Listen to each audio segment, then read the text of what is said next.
durante a participação no Fórum, do Direito em Buenos Aires, também conhecido popularmente como Gilmar Palusa, na Argentina. Alexandre de Moraes quer enviá-lo para a Papuda, nem que seja somente para tirar uma foto, para guardar essa foto de reputação. O grande problema é que, devido à condição de saúde e ao posicionamento político do Bolsonaro, pode acontecer uma tragédia muito grande. Infelizmente, pode acontecer uma perda irreparável. E aí, a situação do Brasil, que já está caótica, vai ficar ainda pior. Olá, fala pessoal, sejam bem-vindos. Se você gosta e apoia o nosso conteúdo, deixe o seu like e inscreva-se no canal.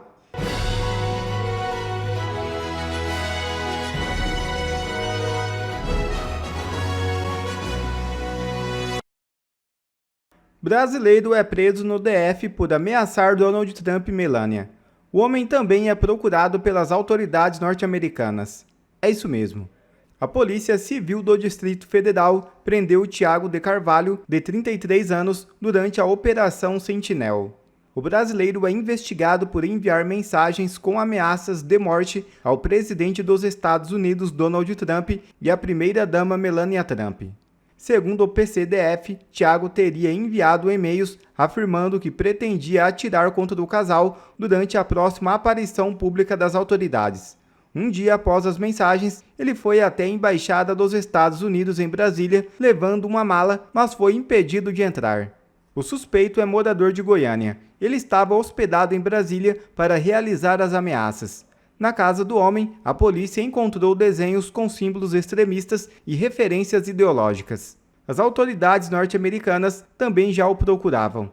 A operação contou com o apoio do Ministério Público do DF, da Polícia Civil de Goiás e do Ministério da Justiça. Segundo o PCDF, a ação busca impedir a disseminação de discursos de ódio e proteger a segurança da população da capital federal.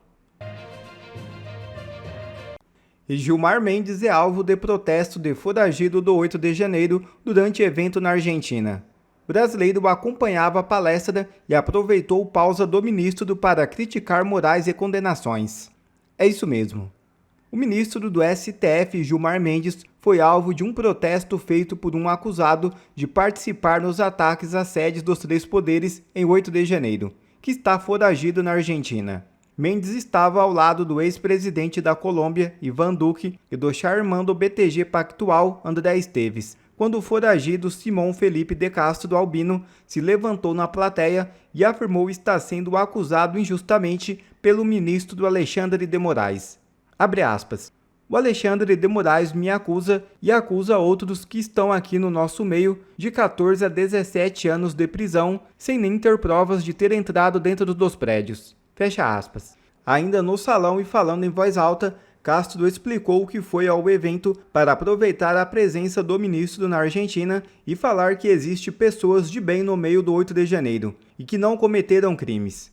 O foragido foi abordado por seguranças, mas chegou a ser ouvido pelo ministro e pelos demais palestrantes, podendo concluir a sua fala. Em seguida, ele foi escoltado até a saída da sala. Nenhum dos participantes comentou o discurso e o evento seguiu normalmente.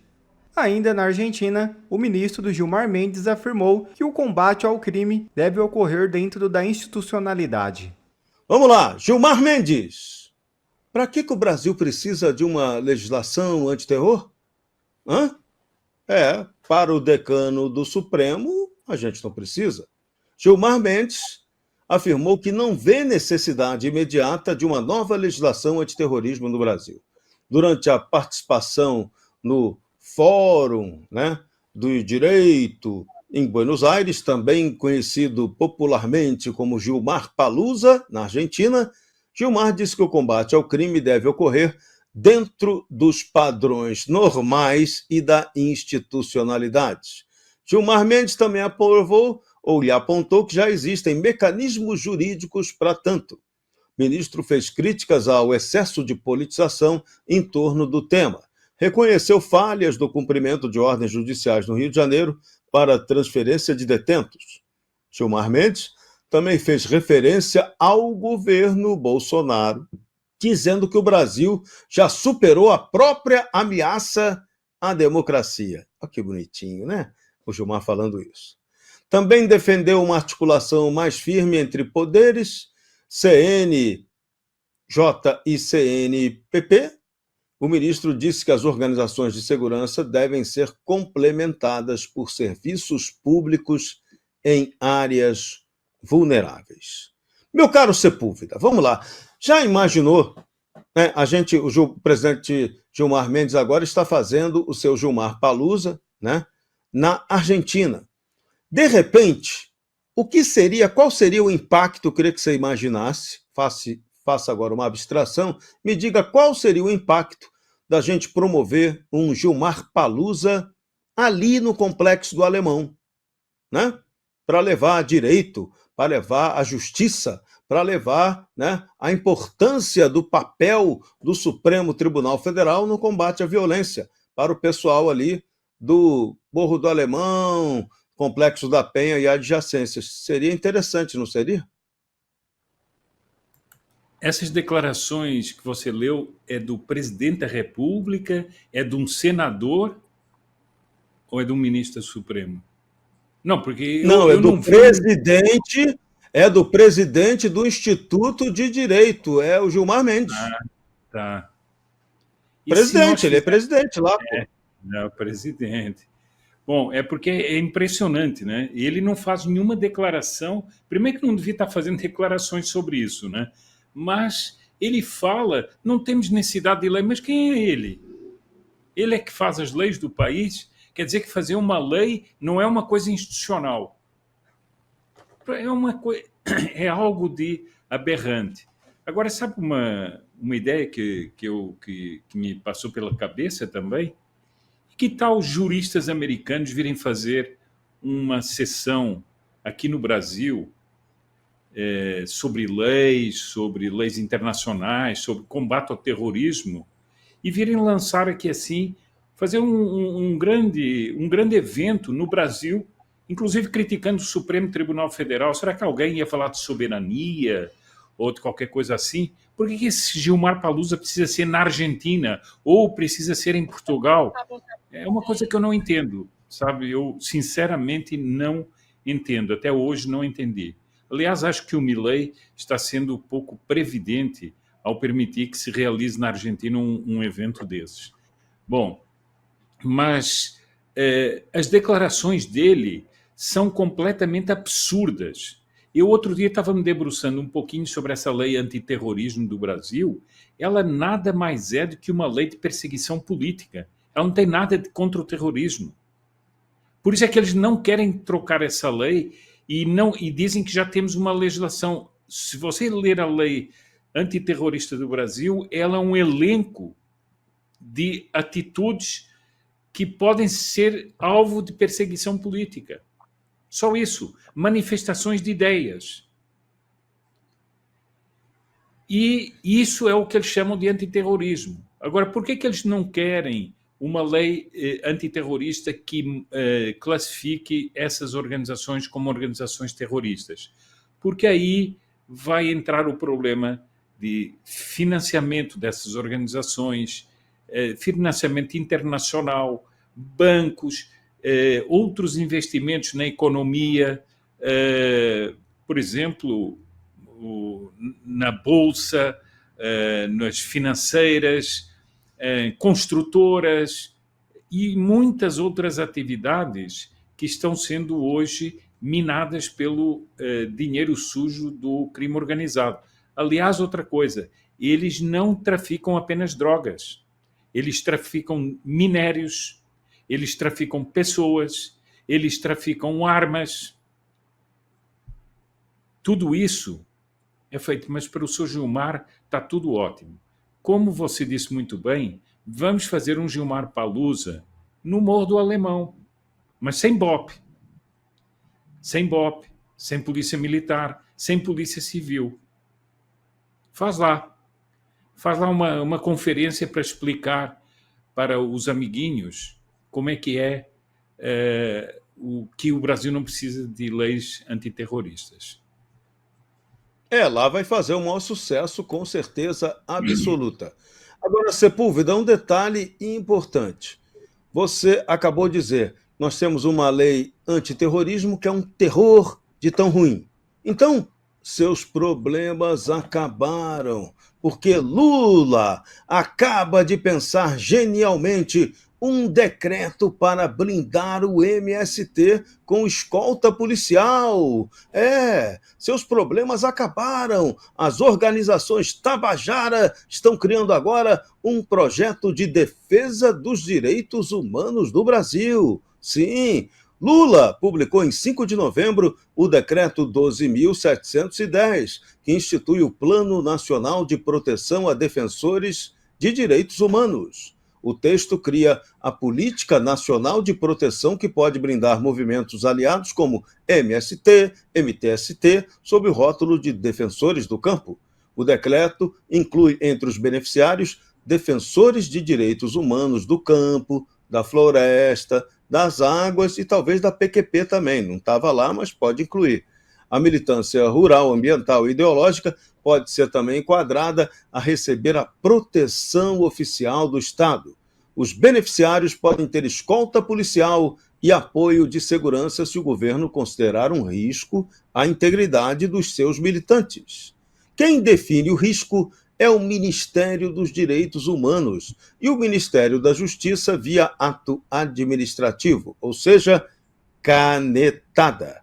A decisão não precisa de ordem judicial, sem transparência, nem controle externo. O decreto abre brecha legal para privilegiar politicamente aliados e transformar a segurança pública numa ferramenta ideológica. Fabiana Barroso, esse é um produto das organizações Tabajara, não tenha dúvida disso. Olha, Serrão, a gente precisa aqui dizer que é possível anular, revogar, né, acabar com esse decreto, porque é tudo que nos resta. Né? A gente fica aí lamentando o tempo inteiro, mas o Congresso Nacional consegue fazer isso quando interessa. Então, vontade política e pauta popular está aí. Né? Eu acho que a grande maioria não aprova as ações do MST, e blindar o MST dessa forma realmente é uma esbórnia, né? Mais uma do governo Lula. Então, para quem aí do Congresso Nacional, seja senador, seja deputado, quiser levantar uma boa bola, olha que bola boa, está quicando no jogo, no bom jogo, né, de vamos fazer algo. Seria também importante aqui a gente frisar que se não estivéssemos no estado de exceção, né, seu Sepúlveda, o Supremo Tribunal Federal também poderia anular se alguém ajuizasse. Eu não vou nem cair na mesmice de explicar para vocês que essa via está obstruída politicamente, mas juridicamente caberia muito bem, porque é clara violação constitucional, né? Você não tem a equidade, uma série aí. Por isso mesmo que os deputados e senadores teriam objetivamente uma forma de derrubar esse mais um decreto do Lula que vem prejudicar o cidadão de bem. Né? Já não bastasse ele querer dar uma bolsa, né, ou ajudar as famílias dos narcoterroristas, porque ele é um narcoafetivo, né, a gente aqui tem que ver também a proteção do MST. Por quê? Porque a pressão internacional em relação a esse tipo de movimento está vindo. Então, eles já estão pensando, então, deputado, senador, vocês que estão na oposição, lembra? Vocês são oposição. Por favor, faça esse trabalhinho. Agora vamos tratar do caso Bolsonaro. Alexandre de Moraes mandou retirar dos autos a petição da Secretaria de Administração Penitenciária do Distrito Federal, que pedia exame médico em Jair Bolsonaro. A secretaria solicitava uma avaliação para verificar se o ex-presidente tem condições de cumprir pena na Papuda. Moraes alegou que o pedido não tem pertinência com a ação penal. O desentranhamento se deu porque o julgamento está em fase de recursos e não há ordem de prisão em vigor. Bolsonaro está em prisão domiciliar ilegal desde 4 de agosto. O pedido foi enviado na segunda, dias antes do julgamento dos recursos. A primeira turma do STF analisará os recursos de 7 a 14 de novembro no plenário virtual. Aí, o que o Alexandre disse? que não está ainda em fase de definir se o cara vai para a cadeia ou não. Que interessante, que importante lembrar isso, né? Que a gente está vendo aí várias especulações da mídia amestrada anti-bolsonarista, né? O bolsonarismo do ódio, de que Bolsonaro pode ser preso a qualquer momento, que Alexandre já olhou a cela, já viu lá que está tudo certo na Papuda para prendê-lo a qualquer momento, antes do Natal, né? Bolsonaro vai ver o Papai Noel chegar dentro do Chilindró e não em casa, né? Já estão especulando sobre isso. Só que o próprio Moraes agora está dizendo que não é o momento. Agora, vamos analisar um dado importante? Eu quero já chamar a Paula Marisa para entrar no jogo conosco e já vou pedir a análise da minha musa. Estão armando para cima do Bolsonaro, estão querendo garantir que ele não tenha a chance de ter um regime de prisão domiciliar por questões de saúde, que já foi concedido a tanta gente no Brasil? Pois é, meu amigo Serrão, boa noite. Boa noite aos meus colegas de bancada também, senhor Sepúlveda, Fabi, o André Marcília. Sempre uma honra estar aqui, principalmente ao lado de nomes que eu tanto admiro. Mas vamos ao comentário. Em primeiro lugar, o Bolsonaro não tinha que estar preso. Já começa errado com o Bolsonaro preso. O que é que o Bolsonaro fez? Ele deu um golpe como? Ele estava lá no 8 de janeiro? Não estava. Ele não planejou. Não existe nenhuma prova. Delação do Mauro Cid, a nossa audiência está careca de saber. Agora, com relação a esse pedido, vou dar o meu pitaco aqui, não sou da área, mas tem a Fabi aí, qualquer coisa que eu diga errada aqui, ela me corrige depois. É muito esquisito, pelo menos em um processo que fosse normal, a penitenciária se manifestar justamente sobre uma sentença que ainda cabe alguns recursos, né? Então, eles ainda poderiam, em tese, ser aceitos.